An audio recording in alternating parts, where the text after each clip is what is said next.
సుందర శబ్దానికి అర్థం చెప్పుకుంటే ఇందులో మంత్రం ఉందంటున్నాడు ఈ చెప్పిన కవి.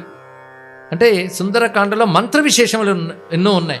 అసలు రామాయణం అంతా మంత్ర విశేషమే. అందుకే రామాయణంలో ఏ కాండ చదివితే ఏ ఫలితమో కూడాను తర్వాత గ్రంథాలు తెలియజేశాయి.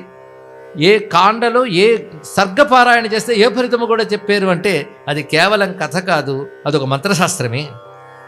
అందుకు అది పారాయణ చేసిన, మాట్లాడిన, విన్నా కూడాను వాటి ఫలితాలు రామాయణంలో ప్రతి సర్గకు ఉంది, ప్రతి కాండకు ఉన్నది.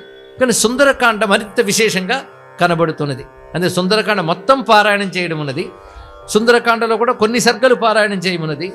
పైగా పారాయణ విధానాల్లో 1 రోజుకు పారాయణ చేయడం, 5 రోజుల్లో పారాయణ చేయడం, సప్తసర్గ పారాయణం మరొక విధానం, ఇలా రకరకాల చెప్తారు. 68 సర్గల సుందరకాండ పారాయణం వచ్చేటప్పటికల్లా. అయితే దీనికి ఒక్కదానికి ఆ పేరు పెట్టడంలో విశేషం ఏమిటి అన్నది చూస్తే అప్పుడు ఈ శ్లోకమంతా అర్థమైపోతుంది. ఎందుకు రామాయణంలో అంత అందగాడైన రాముడు సుందరకాండలో ప్రత్యేకమైన అందగాడగా ఎందుకు చెప్పబడ్డాడు?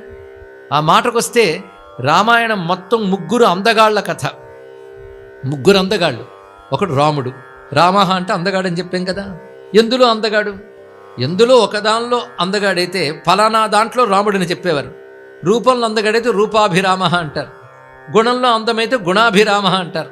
అలా ఒకదానిలోనూ అందగాడు కాదయ్యా, అన్నిట్లో అందగాడు కనుక రామః అన్నారండి. ఇక్కడ అన్నిట్లో అందగాడు అయినా ఇంకా ఆవిడున్నదా, ఆయనంతో ఆవిడ అంతే. సుందరి రమణి సీత అని చెప్పినప్పుడు సుందరి రమణి రామ అని చెప్పిన అమరకోశ వాక్యంలో సుందరి రమణి రామ ఇవన్నీ కూడాను సుందరమైన అందగత్త గురించి చెప్తాయి. కానీ సీతమ్మ సుందరి, రాముడు ఏ విధంగా సర్వగుణాభిరాముడో అదేవిధంగా సీతమ్మ కూడా సర్వగుణాభిరామ. 3వ అందగాడు కథే మనం ఇప్పుడు చెప్పుకోబోతున్నాం. 3వ అందగాడు ఎవరంటే హనుమత్ స్వామి. ఆయన ఎలా అందగాడు అవుతాడంటే మంత్రశాస్త్రం చెప్తోంది ఆయన పేరు సుందరుడు అని.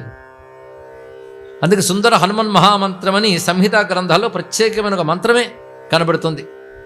దానికి చెప్పేటప్పుడు అస్యశ్రీ సుందర హనుమన్ మహామంత్రస్య వాల్మీకి ఋషి అని ఇత్యాదులు చెప్పుకోవడం కనిపిస్తుంటుంది. అంటే సుందర హనుమన్ మహామంత్రం మంత్రం ఉంది. ఆ మంత్రంలో చెప్పబడ్డ స్వరూపాలన్నీ కూడాను అక్కడ మంత్రంలో వాచ్యంగా ఉంటే కావ్యంలో ధ్వనిగా ఉంటాయి. ఎప్పుడైనా శాస్త్రాల్లో వాచ్యమైనది కావ్యాల్లో ధ్వనిగా ఉంటుంది. ఇదొక రహస్యం. ఆ రహస్యం తెలిస్తే రామాయణంలో రామ మంత్రాలు, హనుమన్ మంత్రాలు, సీతామంత్రాలు కూడా కనిపిస్తాయండి.